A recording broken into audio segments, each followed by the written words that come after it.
Bueno, empecemos por el síndrome hemicránico en la mujer, un trabajo realizado en la Universidad Campus Biomédico de Roma, el tratamiento del Fabrizio Vernieri, neurólogo e investigador, gracias a Camilla, doctora que está aquí con nosotros, que participó activamente en este estudio. El síndrome de hemicrania sin aura afecta al 15% de la población total y es una molestia cefálgico recurrente que dura entre 4 y 72 horas y se manifiesta a través de un dolor punzante con una localización unilateral, una intensidad entre mediana y fuerte y empeora con la actividad rutinaria. A menudo está asociada con náuseas, con fonofobias. El International Headache Society clasifica las migrañas y las cefaleas. La hemicrania es el primer grupo, mientras que la sin aura es el primer subtipo. Estos dos trabajos demuestran cómo las cadenas son afectadas sobre todo las mujeres y habla también del nivel de incapacidad o discapacidad que supone este síndrome. La relación, digamos que entre mujer y hombre, la mujer es más afectada, empieza entre la segunda y tercera decenio de vida y coincide especialmente con el menarca y se reduce con la menopausia. Prevalece la hemicrania sin aura con aura con respecto a la sin aura. Este predominio de la mujer en esto nos habla de una posibilidad de un factor hormonal que lo justifique. Vamos a ver cuáles son los factores de riesgo. Una predisposición genético-biológica,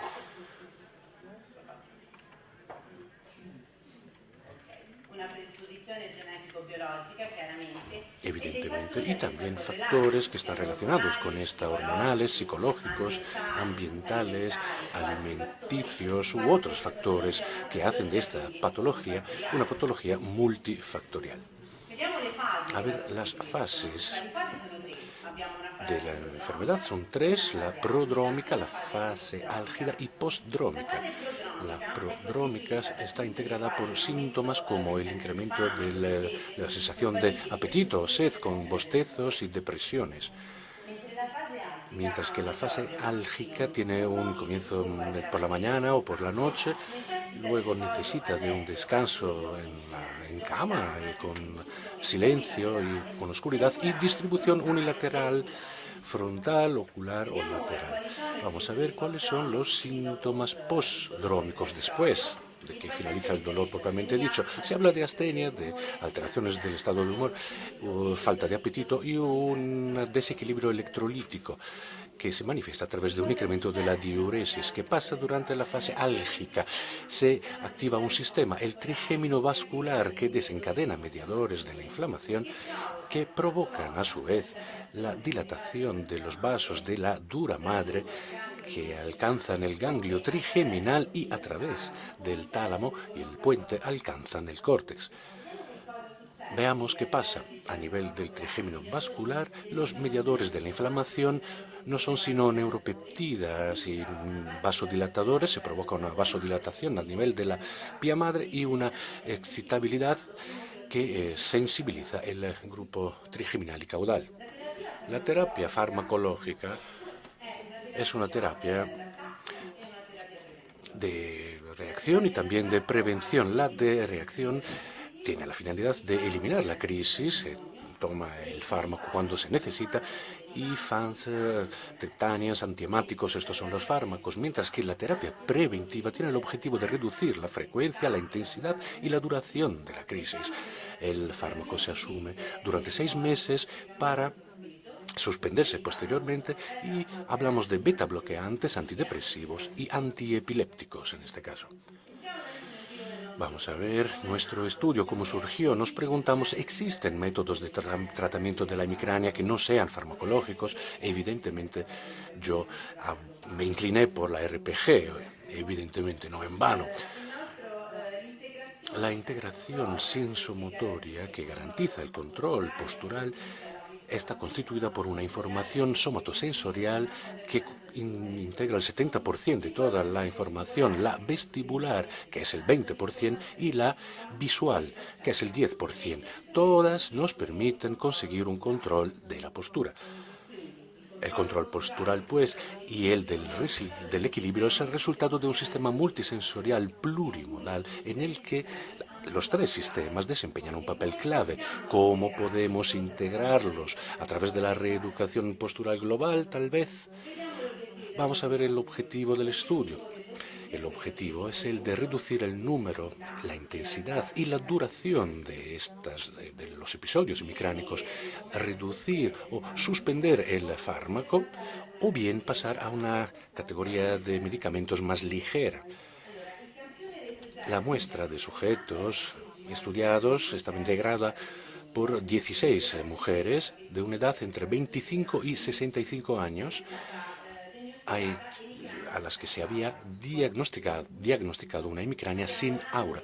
Se randomizó la muestra, se atribuyó a 8 pacientes a un grupo experimental y las otras 8 a un grupo de control. Las evaluaciones se produjeron en 3 fases. Antes del tratamiento, un seguimiento a las 3 semanas y un seguimiento a las 7 semanas después de finalizar el tratamiento. El grupo experimental se sometió a un tratamiento farmacológico de prevención, pero asociado con 10 tratamientos de RPG, repartidos así: 2 sesiones semanales durante 3 semanas y una semanal durante las 4 semanas siguientes. La valoración morfológica postural es una valoración completa en todas las posturas, sabemos muy bien de qué se trata, asociada con una evaluación específica del sistema oculomotorio, del distrito cervical superior y de la articulación temporomandibular. El análisis tuvo éxito negativo, las fichas de evaluación a las que sometieron eran 5. Las 3 primeras se refieren a la calidad y a la cantidad del dolor, mientras que las últimas 2 se refieren al nivel de discapacidad que el dolor puede provocar. Vamos a ver el grupo de control, que fue sometido a un tratamiento farmacológico de prevención y un análisis también negativo y una ficha de evaluación eran las mismas con respecto a las del grupo. Primero, tratamiento fue específico del sistema oculomotorio, de los distritos cervicales superiores y del ATM, combinados en las diferentes posturas de RPG. Aquí vemos el tratamiento ocular, mandibular y craneal dentro de un contexto de posturas. Veamos cuáles fueron los resultados de nuestros grupos. Hay 2 tipos de escalas. La primera se refiere a la cantidad del dolor y la segunda, la de abajo, se refiere al nivel de discapacidad que el dolor había ocasionado. En una primera fase, a las 3 semanas, durante las 3 primeras semanas del tratamiento, el paciente recibió un claro beneficio con la RPG en términos de cantidad y de calidad y también en términos de discapacidad asociada. Mejoró mucho. Por lo que se refiere a los resultados a medio plazo, a las 4 semanas después de finalizar el tratamiento, la mayoría de los sujetos habló de una mejora de la calidad del dolor, pero sobre todo habló de una gran mejora importante a nivel de discapacidad, es decir, vivían mejor, podían realizar sus actividades diarias mucho mejor. Tan solo un sujeto permaneció estable con respecto a la fase 1, no con respecto a la fase 0. Otro tuvo una recaída ligera con respecto al T1. Con respecto al T0, todos mejoraron. Vamos a ver qué pasó, en cambio, con el grupo de control. Los pacientes que solo recibieron el fármaco. En una primera fase hablaron de una leve mejora, sobre todo por lo que se refiere a la discapacidad. Otros no experimentaron ningún cambio, permanecieron estables, uno incluso empeoró. Mientras que, por lo que se refiere al resultado a medio plazo, 2 sujetos hablaron de una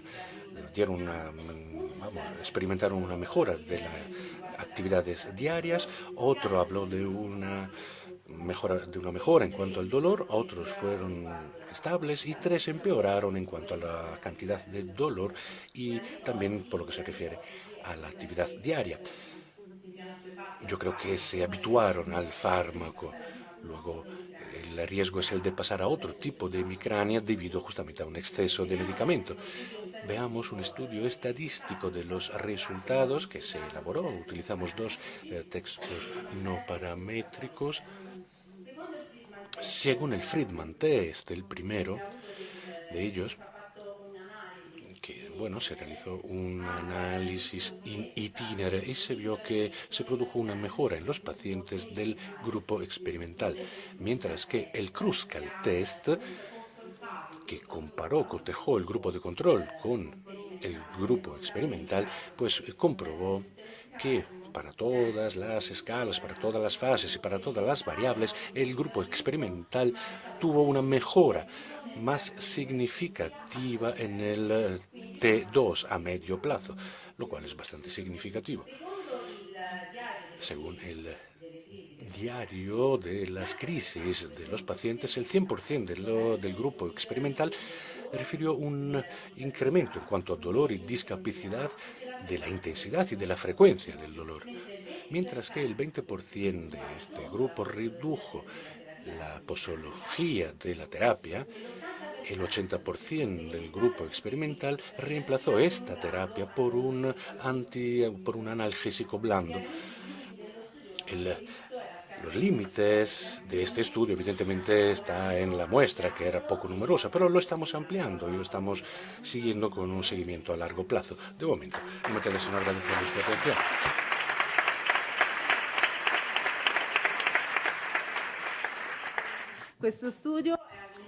Es un estudio que realizamos en el Hospital de Rehabilitación de Santa Lucía, que es una residencia, pero de tipo científica. El objetivo del trabajo es el de ofrecer una calidad metodológica de rehabilitación, demostrando la eficacia de la RPG y además buscando, según lo que dice el método RPG, el efecto inhibitorio de los músculos estáticos sometidos a estiramiento muscular en postura. Hace 30 años asistimos a la primera publicación en campo cerrado, mientras que en cambio hoy, desde luego, ya hemos hecho algún progreso y se ha mejorado la investigación. Nuestro estudio se refiere a un estudio de modelo de excitación e inhibición del área 4 gracias a la estimulación magnética transcránica, gracias a la registración de potenciales evocados motorios de algunos músculos de los miembros inferiores y superiores antes del tratamiento de RPG. Vamos a ver rápidamente qué es una estimulación magnética transcraneal. Arriba vemos el estimulador, que estimula las células nerviosas de una determinada área cerebral, excitándolas o bien inhibiéndolas. Este principio se basa en la inducción magnética y la técnica se aplica con un método del individual y del doble estímulo. El estimulador, lo veis, está conectado a una bobina coil y un estimulador. Desde luego, es un campo eléctrico y a través de campo eléctrico se genera un campo magnético con una orientación perpendicular al eje del coil que puede estimular las neuronas de la zona celular subyacente. Hemos utilizado la técnica del doble estímulo. El primero es un estímulo que condiciona y es de baja intensidad, mientras que en cambio el segundo se llama estímulo test y tiene una intensidad mayor, más alta. Pues según el intervalo entre los estímulos, podemos inhibir o excitar, y lo hacemos de forma selectiva, e inhibimos la corteza motora. Eso sucede porque según el intervalo de los dos estímulos, a nivel de la corteza podemos activar fundamentalmente con intervalos breves los neurones inhibidores y con intervalos largos, en cambio, los neurones de excitación. Todos sabemos lo que es el RPG. Es un método propioceptivo de inhibición activo de enfoque global que actúa sobre la rigidez de los músculos estáticos antigravitarios, que son los que consideramos responsables de las alteraciones biomecánicas. Y esto sucede con posturas de estiramiento, con un trabajo cada vez más excéntrico. Gracias a la reeducación postural global, podemos aplicar un reflejo miotático inverso, estimulando el órgano tendíneo de Golgi, que gracias a las fibras aferentes alcanza los centros reflejos espinales, inhibiendo el músculo relativo y facilitando su antagonista, para poder recolocar un nuevo nivel de tono a nivel de la corteza. El reflejo miotático inverso se evoca durante las posturas de estiramiento con contracciones isométricas excéntricas que van desde los 15 hasta los 200 gramos. Las muestras estudiadas, 12 sujetos para el miembro superior que han sido tratados en apertura de ángulo coxofemoral, con brazos cerrados y con brazos abiertos. 9 sujetos para el miembro inferior en cierre de ángulo coxofemoral con carga, 5 utilizando un apoyo y 4 sin. La edad de estas personas entre los 25 y los 40 años, una duración de 15 minutos para el miembro superior y 6 secuencias de 2 minutos para el miembro inferior, con 1 minuto de intervalo entre ellas.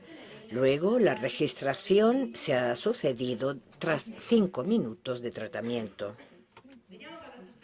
Vamos a ver qué pasa a nivel de miembro superior. Hemos registrado, desde luego, los M de algunos músculos de lo que es del brazo en apertura de ángulo coxofemoral fuera de carga, en cierre de brazos, registrando el bíceps braquial, el extensor radial del carpio y el flexor lunar. Vamos a ver qué es lo que ha pasado. Para los intervalos breves, es decir, entre el primero y tercero milisegundo, hemos alcanzado una inhibición del 20% de este músculo, mientras que en cambio el flexor lunar del carpio se ha inhibido, pero de forma menor con respecto al bíceps braquial, de un 10% aproximadamente. El extensor radial del carpio, en cambio, en esta postura, ha demostrado una inhibición del 40% en el tercer milisegundo, es decir, buena. Luego hemos decidido registrar fuera de carga, en apertura de ángulo coxofemoral, pero con brazos abiertos, el músculo bíceps braquial. Vamos a ver qué ha pasado. Con la apertura de brazos, la inhibición ha sido menor con respecto a la de brazo cerrado, quizás la mitad. Por lo que se refiere al miembro inferior, hemos registrado los PEM de los músculos posteriores de la pierna en cierre de ángulo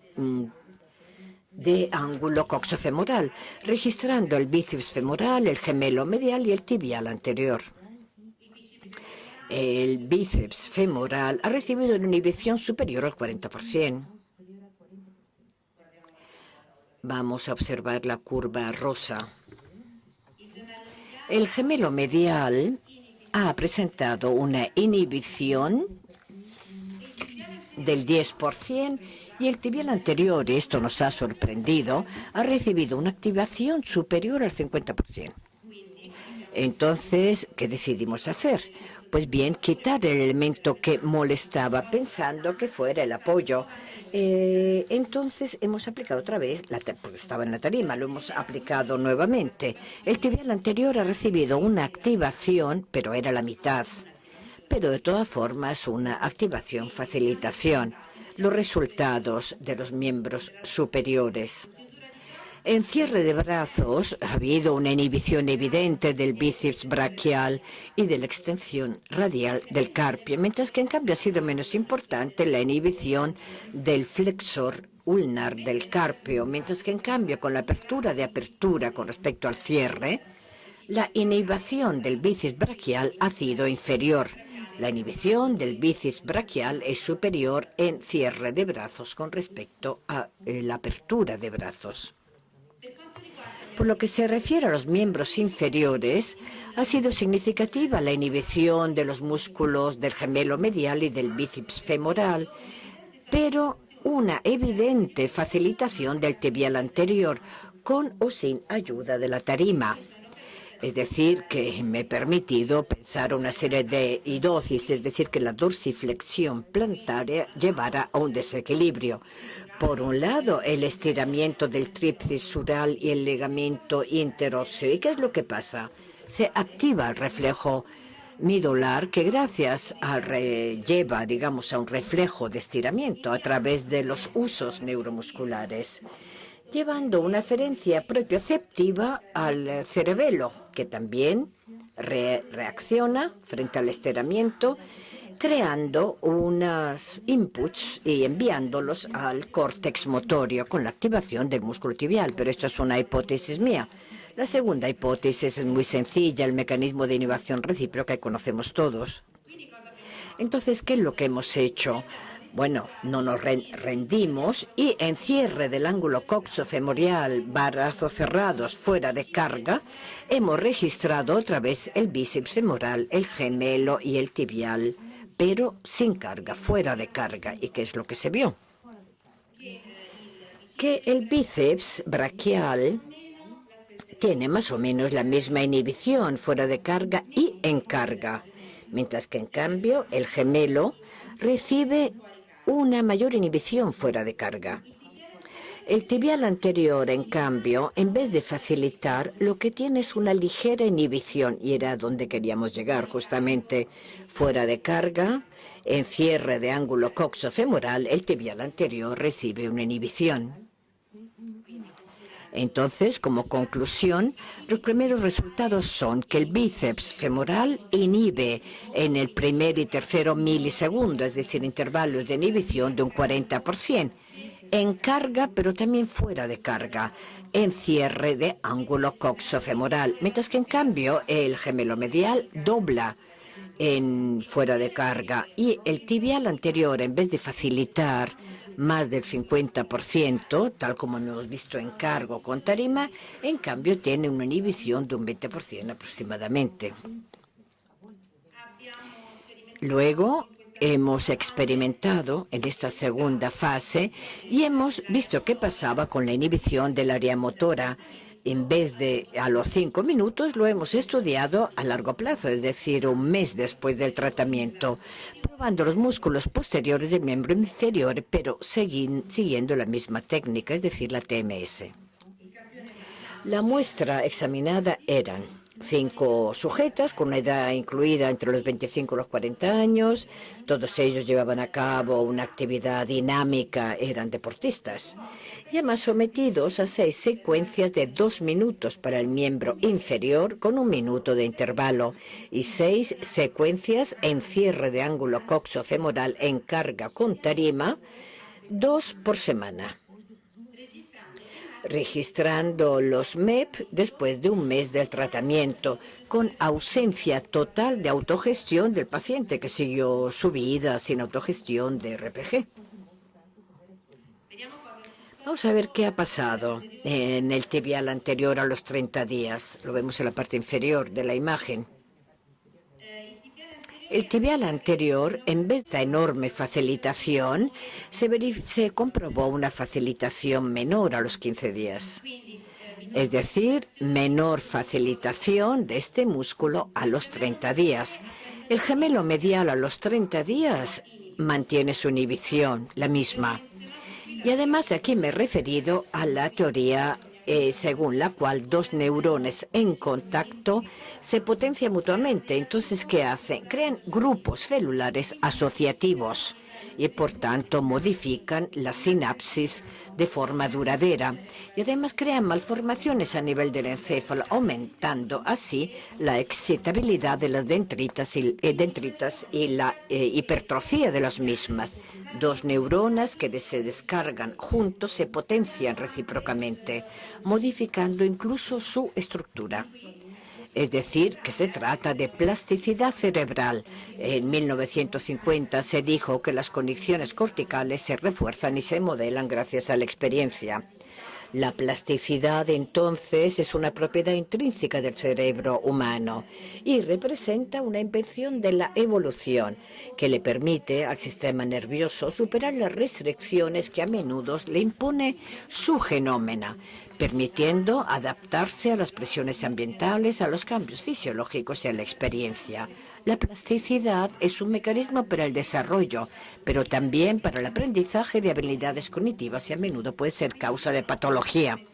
Aquí necesariamente he tenido que mencionar el cerebelo, que es el que controla los movimientos voluntarios, porque recibe inputs, señales, y los reenvía. Es decir, que el aparato perceptivo muscular le envía información completa en tiempo real respecto a la posición de las distintas partes del cuerpo. Además, recibe señales del córtex cerebral a través de una información completa sobre las órdenes motorias que ha elaborado con anterioridad. Entonces, ¿qué es lo que hace? Compara las aferencias proprioceptivas y las diferencias neuromotorias, observa los errores y los corrige en tiempo real gracias a señales que vuelve a enviar al córtex. Entonces, el cerebelo tiene una estrecha relación con el córtex, con el tronco y con la médula. Los circuitos del cerebelo varían según la experiencia y esto es importante para el aprendizaje motor. Estos circuitos son indispensables para una ejecución correcta del acto motor. El cerebelo permite almacenar y corregir la información, permitiendo así el aprendizaje de nuevos movimientos y garantizando una plasticidad a largo plazo a través de un aprendizaje motor. Y como conclusión digo que a pesar de todas las dificultades que hoy vemos en rehabilitación para poder afrontar una investigación clínica con una metodología seria, no podemos excluir el hecho que la vida en esto es un objetivo fundamental que tenemos que alcanzar, porque podemos tener instrumentos metodológicos que puedan tender a la producción de estudios clínicos varios en términos de eficacia, pero también de ineficacia de tratamientos fisioterápicos, en nuestro caso del RPG. Los resultados obtenidos gracias a nuestro estudio son resultados preliminares, gracias a un recorrido, un camino en el cual comprobaremos los aspectos neurofisiológicos que se refieren a este método para poder ofrecer a la rehabilitación una mayor evidencia a nivel científico.